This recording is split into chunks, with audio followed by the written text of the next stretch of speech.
আজ আমরা ঢুকে যাচ্ছি এক শক্তিশালী ও আবেগময় যুদ্ধভিত্তিক রাশিয়ান সিনেমায়, যা সত্য ঘটনার উপরে নির্মিত সোলজার বয়। এই সিনেমায় দেখানো হয়েছে মাত্র 6 বছরের এক অনাথ ছেলেকে, যে দ্বিতীয় বিশ্বযুদ্ধের সময় সবচেয়ে কম বয়সী যোদ্ধা। আবারও স্বাগতম গল্পের ফিতায়। সিনেমার শুরু রাশিয়ার এক গ্রামে, চারপাশ শান্ত, নিরিবিলি আর সুন্দর। নদীর ধারে বসে আছে 3 জনের ছোট্ট একটি পরিবার। তাদের মধ্যে রয়েছে সের্গেই এলিয়েসকোভ, 6 বছরের দুষ্টু ও কৌতূহলী এক বালক। সে মাকে আর বড় ভাইকে গল্প শোনাচ্ছে কিভাবে সে গাছের উপরে উঠেছে। একেবারেই সাধারণ শিশুতোষ মুহূর্ত। হঠাৎ আকাশ কাঁপিয়ে জার্মান ফাইটার জেট চলে আসে। মুহূর্তেই বদলে যায় পরিবেশ। সের্গেইয়ের মা আতঙ্কে ছেলেদের ঝোপের মধ্যে লুকাতে বলে, কিন্তু সাহসী সের্গেই নিজের গুলতি বের করে আকাশের জেটের দিকে তাক করে বলে সে একটুও ভয় পায় না। অবিশ্বাস্যভাবে সে আসলেই একটিতে আঘাত করে, জেটটি বিস্ফোরিত হয়।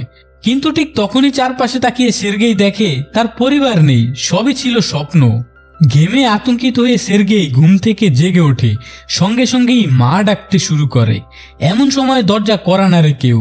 ভেবে নেয় হয়তো মা এসেছে, দৌড়ে দরজা খুলে ফেলে। কিন্তু না, দরজায় দাঁড়িয়ে আছে প্রতিবেশী নারী, দিশেহারা অবস্থায়।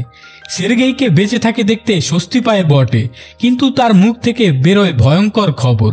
সের্গেইয়ের মা আর ভাই বেঁচে নেই। কিন্তু সের্গেই তো ছোট্ট শিশু, সে বুঝতেই পারে না। বারবার বলে সে এখানেই থাকবে, তার মা ফিরে আসবেই। তার বিশ্বাস সবই সমসাময়িক। কিন্তু প্রতিবেশী বোঝাতে থাকে জার্মানরা আক্রমণ করেছে, তাকে এখনই পালাতে হবে বাঁচার জন্য। হঠাৎই সৈন্যরা ঢুকে পড়ে সের্গেইয়ের ঘরে। শেষ চেষ্টা হিসেবে আন্টি তাকে জ্বালানা দিয়ে ঠেলে বাইরে পাঠিয়ে দেন, কিন্তু বের হওয়ার আগেই আন্টি গুলিতে নিহত হন। এক নিমিষেই সব শেষ। এখন এই মাত্র 6 বছরের শিশুটি সম্পূর্ণ একা। নেই বাবা, নেই মা, নেই পরিবার। সের্গেই দৌড়াতে থাকে প্রাণপণে। পেছনে আগুনে জ্বলছে তার ঘর, তার পাড়া, তার শৈশবের সব স্মৃতি। সে বারবার মাকে ডাকতে থাকে, আশায় যে হয়তো সাড়া দেবে, কিন্তু না, কেবল ধোঁয়া আর আগুন। ছুটতে ছুটতে সে গিয়ে পড়ে জঙ্গলের ভেতরে। সম্পূর্ণ হারিয়ে গেছে, ভয়ে কাঁপছে আর একা। আবারও মাকে ডাকতে থাকে। দৃশ্যটা ভীষণ হৃদয় বিদারক। অবশেষে সে সেই রাতটা কাটায় জঙ্গলের ভেতরে। ভাবুন তো, 6 বছরের এক শিশু একা অন্ধকার জঙ্গলে, যুদ্ধের ভেতরে। পরের দিন সকালে পিপাসায় কাতর দুর্বল সের্গেই নদীর পানি পান করে। কিন্তু বিপদ কখনো দূরে থাকে না। হঠাৎ শত্রু সৈন্যরা কাছে এসে পড়ে। সের্গেই সঙ্গে সঙ্গেই লুকিয়ে যায়, গাছের শেকড়ের ভেতরে গা ঢাকা দেয়। ঠিক তখনই এক সাপ তার কাছে চলে আসে। সাপ, কিন্তু সের্গেই একটুও নড়ে না। সে এতটাই ভীত সৈন্যদের থেকে যে সাপের মুখোমুখি হওয়াও তার স্বস্তি লাগে। এত গভীর ভয় তার। সৈন্যরা নদীর ধারে বসে খাবার খায়, তারপর সরে যায়। তাদের চলে যাওয়ার পরেই সের্গেই ধীরে ধীরে বের হয়ে এসে তাদের ফেলে যাওয়া খাবার খায়, শুধু বেঁচে থাকার জন্য। দিনের শেষে সের্গেই পুরো ক্লান্ত। 2 দিন ধরে কোনো খাবার নেই, শুধুই উদ্দেশ্যহীন হেঁটে চলেছে। সে খুঁড়িয়ে হাঁটে, পড়ে যায়, কিন্তু হাল ছাড়ে না।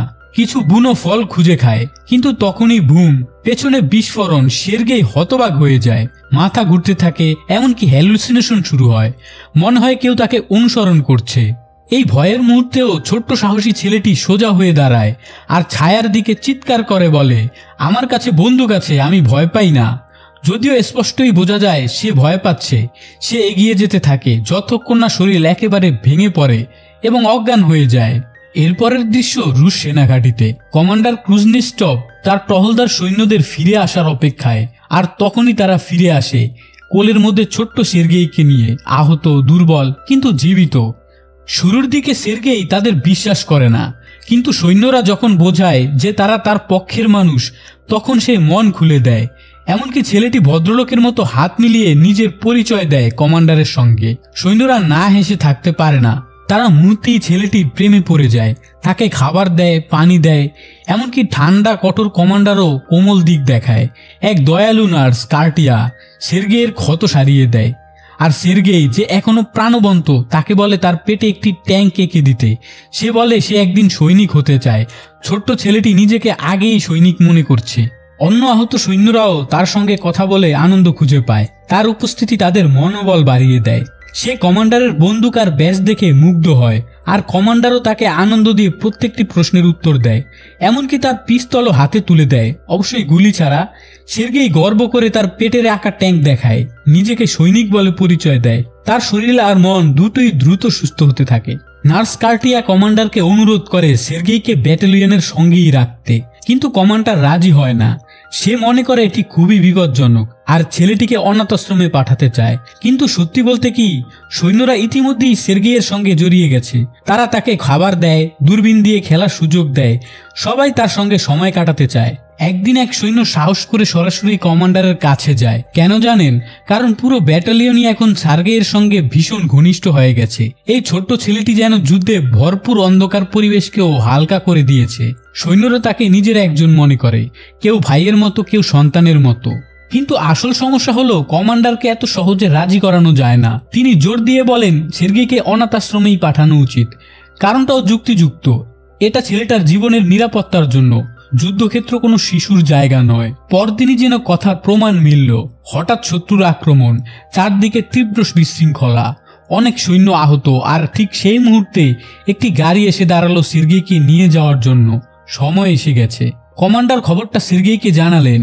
আঘাতটা কিছুটা নরম করতে তিনি ছেলেটিকে উপহার দিলেন কাঠের তৈরি সম্মানসূচক পিস্তল, সম্মানের নির্দেশক হিসেবে। কিন্তু এরপরেই সের্গেই যা করলো তা সম্পূর্ণ ভেঙে দিল কমান্ডারের কঠিন বাইরের আবরণ। সে হঠাৎ কমান্ডারকে জড়িয়ে ধরল, বলল সে তার জন্য চিন্তিত। কথাটা যেন সরাসরি হৃদয়ে গিয়ে লাগলো। মনে হচ্ছিল মানুষটার ভেতরের দেয়াল ধীরে ধীরে ভেঙে পড়েছে। আর ঠিক তখনই মনের বদল। কমান্ডার সিদ্ধান্ত নিলেন সের্গেই তাদের সাথেই থাকবে, এমনকি বললেন সে তার ছেলের মতো থাকবে। মুহূর্তেই পুরো ক্যাম্পের পরিবেশ পাল্টে গেল। সৈনিকেরা উচ্ছ্বাসিত হয়ে উঠল।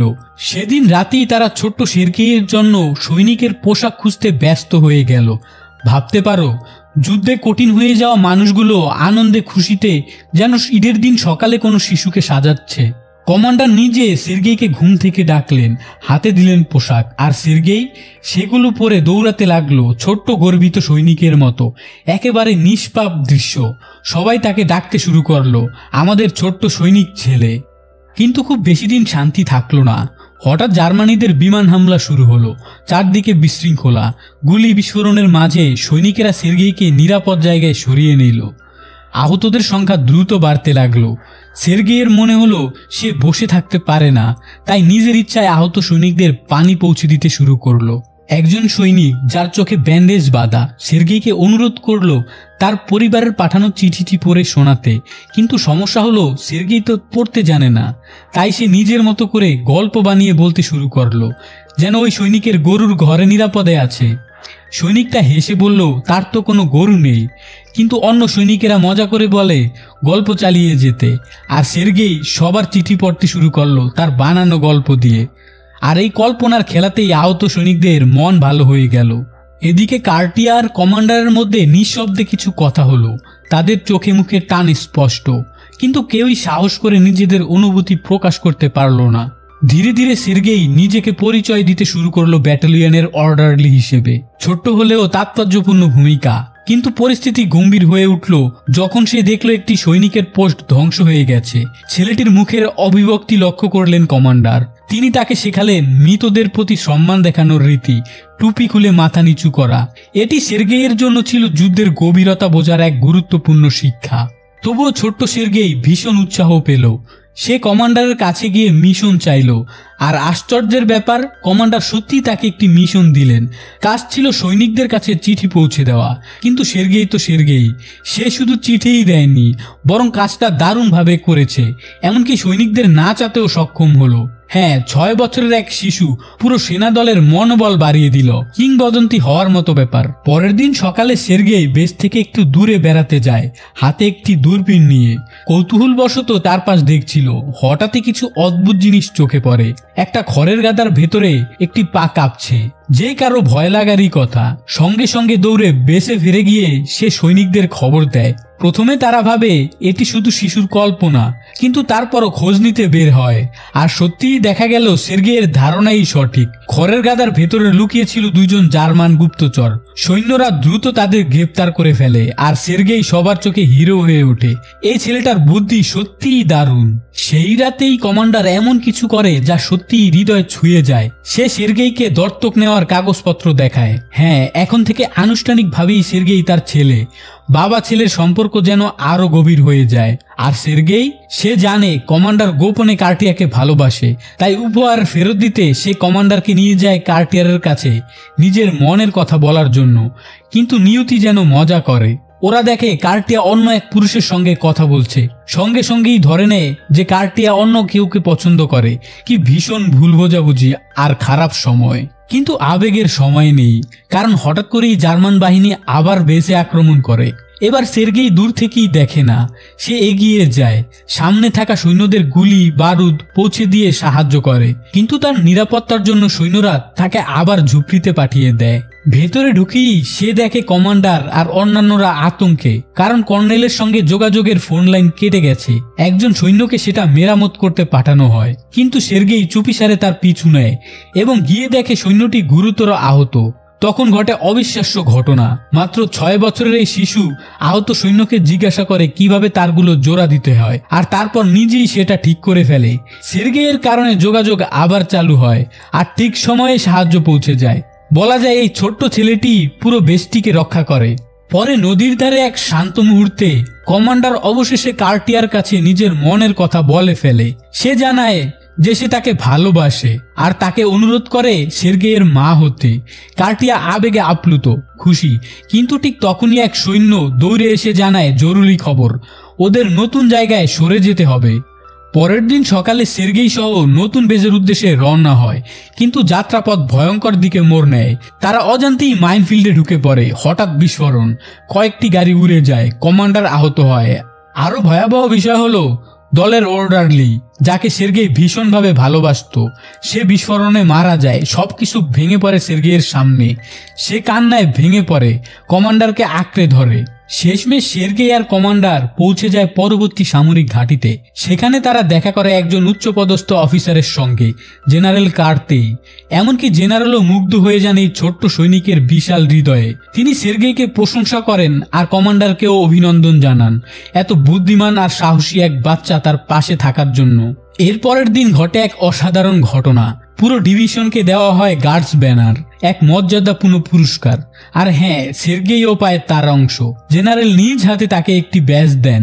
গর্বভরে সের্গেই প্রতিজ্ঞা করে সে লড়াই চালিয়ে যাবে নিজের দেশকে রক্ষা করার জন্য। যে ছোট্ট ছেলেটি একসময় হারিয়ে গিয়েছিল, একা ছিল, আজ সে বীরদের মাঝে দাঁড়িয়ে আছে মাথা উঁচু করে। কিন্তু যুদ্ধ থেমে থাকে না। সেই রাতেই হঠাৎ করে তাদের ঘাঁটি আক্রমণের শিকার হয়। চারদিকে ভয়াবহ বিস্ফোরণ। বিশৃঙ্খলার মধ্যেই কমান্ডার পড়ে যায় ধ্বংসস্তূপের নিচে। সের্গেই দৌড়ে যায় তার দিকে, বারবার চিৎকার করে ওঠে, পাপা পাপা। ভয় আর আতঙ্কে কাঁপলেও সে হাল ছাড়ে না। অন্য সৈনিকদের ডাক দিয়ে সাহায্যের জন্য আনে, আর শেষ পর্যন্ত সবাই মিলে কমান্ডারকে টেনে বের করে আনে ধ্বংসস্তূপ থেকে। পরের দিন সের্গেই দেখা করতে যায় আহত কমান্ডারের কাছে। তার নিজের হাতও ব্যান্ডেজে বাঁধা, কারণ মানুষটিকে বাঁচাতে গিয়ে সেও আঘাত পেয়েছিল। তখনই পরিষ্কার হয়ে যায় সের্গেই আর শুধু কোনো ছোট্ট সঙ্গী নয়, সে এখন তাদেরই একজন, দলের সত্যিকারের অংশ। তার এখন আর কোনো পরিবার নেই সৈনিকদের বাইরে। তারা যেখানে যাবে সেও সেখানেই যাবে।